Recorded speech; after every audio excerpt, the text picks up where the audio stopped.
నమస్కారం BJP TV news కి స్వాగతం. హెడ్లైన్స్ చూద్దాం.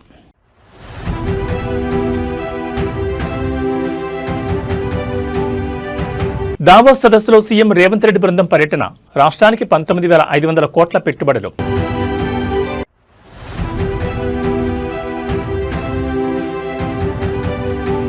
కూటమి ప్రభుత్వంపై వైసీపీ అధినేత వైఎస్ జగన్ ఫైర్. భూముల రీసర్వేపై చంద్రబాబు క్రెడిట్ చోరీ చేస్తున్నారని ఆరోపణ.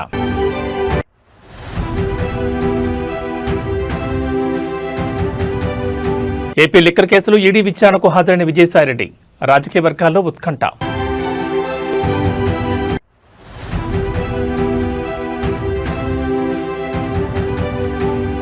గ్రూప్ 1 మెయిన్స్ కేసు తీర్పును వాయిదా వేసిన హైకోర్టు. తీర్పు కాపీ సిద్ధం కానందున వాయిదా వేసిన ధర్మాసనం.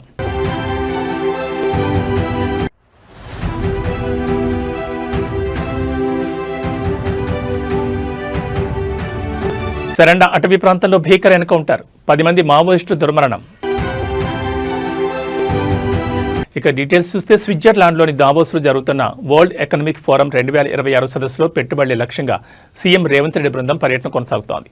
బుధవారం సీఎం రేవంత్ మంత్రుల బృందం అంతర్జాతీయ కంపెనీలతో చర్చలు జరిపి సుమారు 19,500 కోట్ల పెట్టుబడులకు ఒప్పందాలు చేసుకున్నాయి. రష్మి గ్రూప్తో 12,500 కోట్ల పెట్టుబడులకు ఒప్పందం కుదరగా దీని ద్వారా స్టీల్ తదితర పరిశ్రమల్లో దాదాపు 12,000 ఉద్యోగ అవకాశాలు కలగనున్నాయి. అలాగే అమెరికాకు చెందిన సర్గట్ కంపెనీతో 1000 కోట్ల పెట్టుబడితో ఏవియేషన్ ఎంఆర్ఓ కేంద్రం ఏర్పాటు చేసేందుకు ఒప్పందం జరిగింది. స్లోవాకియా ఇండియా జాయింట్ వెంచర్ అయిన సోలార్ ప్రొడక్ట్స్ సంస్థతో 6,000 కోట్ల క్లీన్ ఎనర్జీ ప్రాజెక్ట్ ఈఓఏ చేసుకుంది. దావోస్ సదస్సులో సీఎం రేవంత్ రెడ్డి తెలంగాణ రైజింగ్ 2047 విజన్ను వివరించారు. రాష్ట్రాన్ని భవిష్యత్తులో పెద్ద ఆర్థిక శక్తిగా మార్చాలనే లక్ష్యంతో IT, AI, life sciences, green energy తయారీ రంగాల్లో పెట్టుబడులు ఆహ్వానిస్తున్నట్లు పేర్కొన్నారు.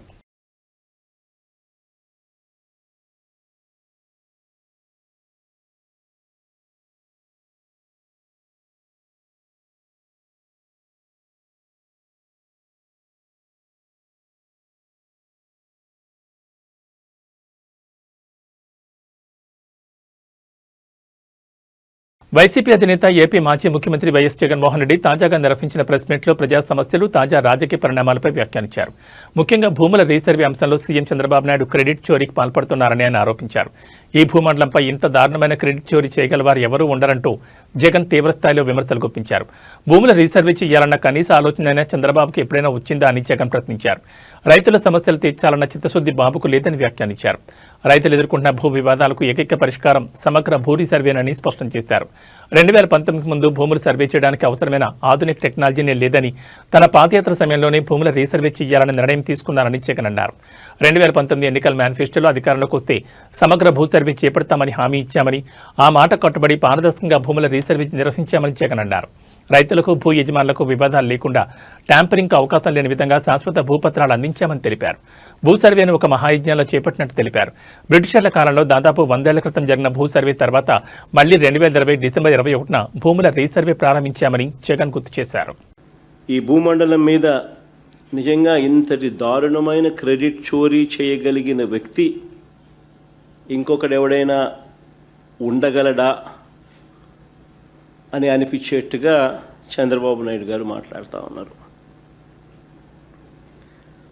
ఊసరి వెళ్ళి కూడా చంద్రబాబు నాయుడును చూసి బహుశా సిగ్గుపడుతుందేమో.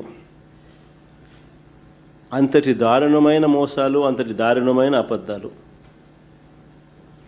నేను సూటిగా చంద్రబాబు నాయుడు గారిని అడుగుతా ఉన్నా, మీ ద్వారా ప్రజలందరి తరపున అడుగుతా ఉన్నా. అయ్యా, 4 సార్లు సీఎం అని చెప్పి చెప్పుకునే ఈ పెద్ద మనిషి చంద్రబాబు నాయుడు, నేను అడుగుతా ఉన్నా, భూముల రీసర్వే చేయాలన్న కనీస ఆలోచన అయినా కూడా నీకు ఎప్పుడైనా గతంలో వచ్చిందా అని? కనీసం ఆలోచన అయినా నీకు గతంలో ఎప్పుడైనా వచ్చిందా అని? ప్రజలు ఇబ్బందుల్లో, దీన్ని మహాయజ్ఞం అని అంటారు. Look at the depths. చేయాలనుకున్నది ఏ స్థాయిలోకి వెళ్ళి చేశాము అన్నదానికి this is the depth. Chandrababu Naidu garu 8 పదుల వయసున్నా కూడా, 80 ఏళ్ళ వయసు, 8 పదుల వయసున్నా కూడా నువ్వు ఎప్పుడైనా ఇలాంటివి విన్నావా, చూసావా, చేసావా అని అడుగుతా ఉన్నా చంద్రబాబును. 20 డిసెంబర్ 21వ తారీఖున 100 సంవత్సరాల క్రిందట 1923లో బ్రిటిష్ ప్రభుత్వం తర్వాత, అప్పుడెప్పుడో బ్రిటిష్ వాళ్ళు సమగ్ర సర్వే చేశారు 1923లో. దాని తర్వాత ఎప్పుడు కూడా ఎక్కడా కూడా సమగ్ర రీసర్వే అన్నది ఎప్పుడు కూడా ఆలోచన కూడా చేయడానికి కూడా ఎవరు సాహసించాల.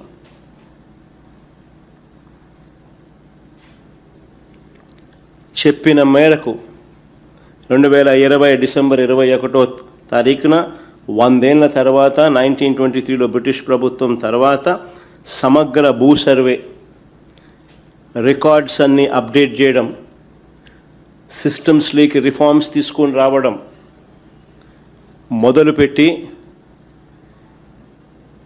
ఒక గొప్ప అడుగుబడింది ఆ రోజు. నిజంగా ఇది ఒక రాష్ట్ర ప్రభుత్వంగా ఒక సువర్ణాక్షరాలతో లిఖించదగ్గ ఒక గొప్ప అధ్యాయం అది. రీసర్వేతో, సమగ్ర రీసర్వేతో కూడిన ఈ సంస్కరణలు మేము చేసినది నిజంగా ఒక మహాయజ్ఞం లాంటిది. చెప్తా ఎందుకు అంత యజ్ఞం అనే పదం ఎందుకు వాడుతూ ఉన్నాను అని అంటే, ఒకసారి ఆ లోతు లేకపోతే మీతో పాటి ప్రజలందరికీ కూడా అర్థమవుతుంది అసలు ఎంత లోతుగా పోయాము అని. ఏపీ లిక్కర్ స్కామ్ కేసుకు సంబంధించిన కేసులో మాజీ ఎంపీ విజయసాయిరెడ్డి హైదరాబాద్లో ఎన్ఫోర్స్మెంట్ డైరెక్టరేట్ ఈడీ ఎదుట హాజరయ్యారు. 3 అధికారులతో కూడిన ఈడీ బృందం 3,500 కోట్ల లిక్కర్ కుంభకోణంలో జరిగిన అవకతవకలపై మాజీ ఎంపీని ప్రశ్నిస్తున్నట్టు తెలుస్తోంది. అక్రమంగా వచ్చిన నగదును విదేశాలకు తరలించడం, హవాలా, షెల్ కంపెనీలపై ఈడీ ఆరా తీస్తోంది. డిజిటల్ పేమెంట్స్ కాకుండా నగదు రూపంగా ఎందుకు వసూలు చేశారని ఈడీ ప్రశ్నించినట్లు సమాచారం. మద్యం పాలసీ రూపకల్పనపై 3 సార్లు తన సమక్షంలోనే సిట్టింగ్లు జరిగాయని, కానీ ఈ పాలసీతో తనకు సంబంధం లేదని విజయసాయిరెడ్డి వాగ్మూలం ఇచ్చినట్టు తెలుస్తోంది. విధాన నిర్ణయాల నుంచి రహస్య ఆర్థిక లావాదేవీలపై ఈడీ ఆయనపై ప్రశ్నల వర్షం కురిపిస్తున్నట్టు సమాచారం. ఈ కేసుకు సంబంధించి ఏపీ సిట్ అధికారులు దర్యాప్తు చేసిన ఎఫ్ఐఆర్ను ఆధారంగా చేసుకుని ఈడీ ఈసీఐఆర్ నమోదు చేసింది. ఈ స్కామ్లో భారీగా ఆర్థిక లావాదేవీలు జరిగాయని, షెల్ కంపెనీలకు అక్రమంగా నగదు తరలించారని, హైదరాబాద్ కేంద్రంగా మద్యం రూపకల్పన, భారీ స్థాయిలో అవినీతి జరిగిందని సిట్ గుర్తించింది. అయితే ఇందులో మనీ లాండరింగ్ కోణం ఉందని ఈడీ భావించింది. అందులో భాగంగానే విజయసాయిరెడ్డికి నోటీసులు పంపిన ఈడీ వ్యక్తిగతంగా నేడు విచారణకు రావాల్సిందిగా పేర్కొంది. ఏపీ లిక్కర్ స్కామ్ దేశంలోనే అతిపెద్ద కుంభకోణంగా పలువురు భావిస్తుండగా దాదాపు 3,500 కోట్ల వరకు స్కామ్ జరిగినట్లు ఏపీ సిట్ ఆధారాలతో సహా బయటపెట్టిన విషయం తెలిసిందే. ఇందులో ముడుపులు, మద్యం పాలసీ రూపకల్పనలో అవకతవకలు, అవినీతి జరిగిందని సిట్ గుర్తించింది. ముడుపుల ద్వారా వచ్చిన నగదును షెల్ కంపెనీలకు అక్రమంగా బదిలీ చేశారని, విదేశీ అకౌంట్లకు జమైందనే అభియోగాలు, ఆరోపణల నేపథ్యంలో దీనిపై ఈడీ అధికారులు పూర్తి స్థాయిలో విజయసాయి నుంచి స్టేట్మెంట్ను రికార్డు చేయనున్నారు.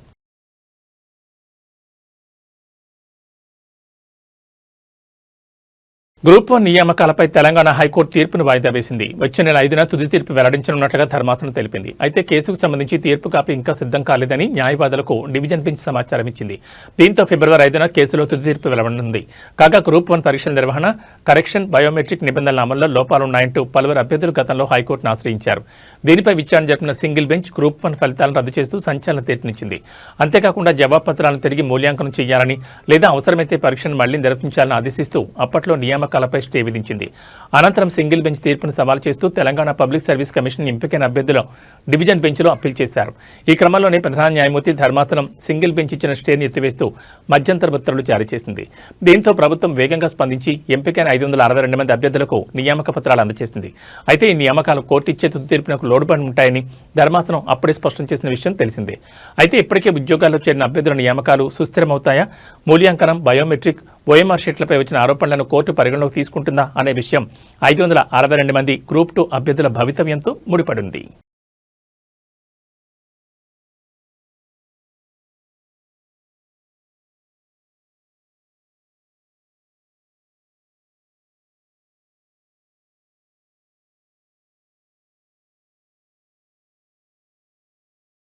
సింగరేణి కాలరీస్ కంపెనీ లిమిటెడ్లో కోల్ మైన్స్ టెండర్ల విషయంలో గత కొద్ది రోజులుగా తీవ్ర విమర్శలు వస్తున్నాయి. అలాగే నైని బొగ్గు గని తవ్వకాల టెండర్లలో అవకతవకలు జరిగాయంటూ అవినీతి ఆరోపణలు వచ్చాయి. ఈ ఆరోపణలపై స్పందించిన deputy CM Bhatti Vikramarka serious అయ్యారు. ఇంధన శాఖ మంత్రిగా మల్లు భట్టి విక్రమార్క ఆదేశాల మేరకు సింగరేణి యాజమాన్యం నైని కోల్ మైన్స్ టెండర్లు రద్దు చేస్తూ నిర్ణయం తీసుకుంది. నిజానికి ఈరోజు సాయంత్రం 5 గంటలకు బిడ్లు ప్రారంభం కావాల్సిండగా చివరి నిమిషంలో ప్రభుత్వం వెనక్కి తగ్గింది. తీవ్ర అవినీతి ఆరోపణలు రావడంతో ఈ టెండర్ల విషయంలో కేంద్ర బొగ్గు గనుల శాఖ తీవ్ర అభ్యంతరాలు వ్యక్తం చేసింది. టెండర్ నిబంధనలను రూపొందించేటప్పుడు సింగరేణి పాలక మండలిలో ఎందుకు చర్చించలేదని కేంద్ర బొగ్గు గనుల శాఖ సంయుక్త కార్యదర్శి సంజయ్ కుమార్ ప్రశ్నించారు. చర్చ జరిగి ఉంటే అవినీతి ఆరోపణలు వచ్చేవి కావు కదా అని ఆయన నిలదీశారు. అంతేకాకుండా టెండర్లు వేయాలనుకున్న కంపెనీలకు క్షేత్రస్థాయి సందర్శన, ధృవీకరణ పత్రాలు ఇవ్వకపోవడంపై కూడా కేంద్రం సీరియస్ అయింది. సింగరేణి కాలరీస్ కంపెనీ లిమిటెడ్లో కోల్ మైన్స్లో నైని టెండర్ల విషయంలో వివాదాలు తలెత్తడం ఇది రెండోసారి. గతంలో 2016లో కూడా ఇలాంటి ఆరోపణల వల్లే టెండర్లు రద్దయ్యాయి. పాలనాపరమైన కారణాల వల్ల టెండర్లను రద్దు చేస్తున్నారు. నిబంధనలపై మరోసారి పాలక మండలిలో కూలంకుషంగా చర్చించి పారదర్శకంగా కొత్త టెండర్లు పిలుస్తామని సింగరేణి అధికారులు స్పష్టం చేశారు. ఈ రద్దుతో వేల కోట్ల రూపాయల విలువైన ప్రాజెక్ట్ భవితవ్యం మళ్లీ సందిగ్ధంలో పడింది. దేశంలో రాష్ట్ర ప్రభుత్వాలకు వ్యతిరేకంగా గవర్నర్లు వాకౌట్ అస్త్రాన్ని ఉపయోగిస్తున్నారు. మొన్నటికి మొన్న తమిళనాడు గవర్నర్ రవి అసెంబ్లీ నుంచి వాకౌట్ చేశారు. అనంతరం కేరళలో కూడా గవర్నర్ రాజేంద్ర విశ్వనాథ్ అర్లేకర్ కూడా ప్రసంగంలోని కొన్ని భాగాలను విస్మరించారని, తాను సూచించిన మార్పులు ముసాయిదాలు చేర్చలేదంటూ సభ నుంచి వాకౌట్ చేసి వెళ్లిపోయారు. ఇప్పుడు ఇదే కోవలో కర్ణాటక గవర్నర్ థావర్ చంద్ గెహ్లట్ కూడా చేరారు. ఈ 3 రాష్ట్రాల్లోనూ బీజేపీ వ్యతిరేక ప్రభుత్వాలే ఉన్నాయి. తమిళనాడులో స్టాలిన్ ప్రభుత్వం, కర్ణాటకలో సిద్దరామయ్య ప్రభుత్వం, కేరళలో పినరయి విజయన్ ప్రభుత్వాలున్నాయి. కేవలం దక్షిణ భారత రాష్ట్రాల్లోని ఇలా పరిస్థితులు కనిపిస్తున్నాయి. తాజాగా కర్ణాటక అసెంబ్లీలో థావర్ చంద్ గెహ్లట్ బడ్జెట్ ప్రసంగం చేస్తూ కొన్ని భాగాలను చదివేందుకు నిరాకరించారు. అంతలోనే అసెంబ్లీ నుంచి వాకౌట్ చేసి వెళ్లిపోయారు. ఉపాధి హామీ బిల్లుకు సంబంధించిన సూచనలపై అభ్యంతరం వ్యక్తం చేస్తూ వాకౌట్ చేసి వెళ్లిపోయారు. దీంతో సిద్దరామయ్య సర్కార్, రాజ్భవన్ మధ్య ఘర్షణ వాతావరణంగా మారింది.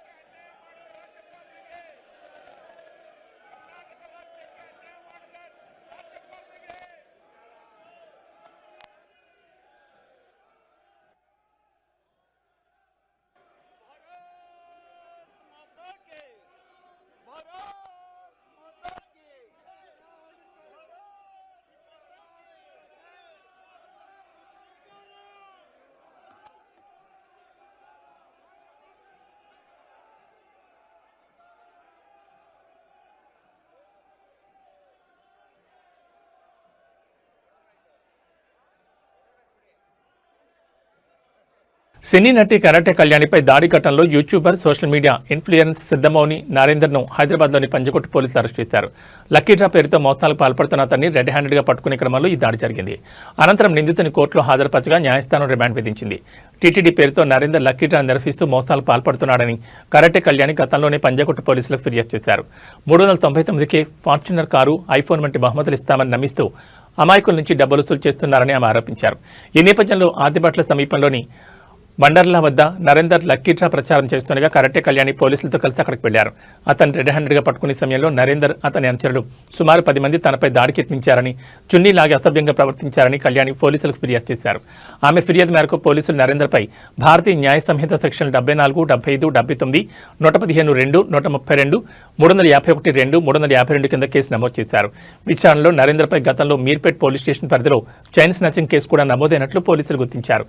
ప్రస్తుతం నిందితుని రిమాండ్ తరలించిన పోలీసులు మోసాలు, దాడి ఘటనలపై లోతుగా దర్యాప్తు చేస్తున్నారు.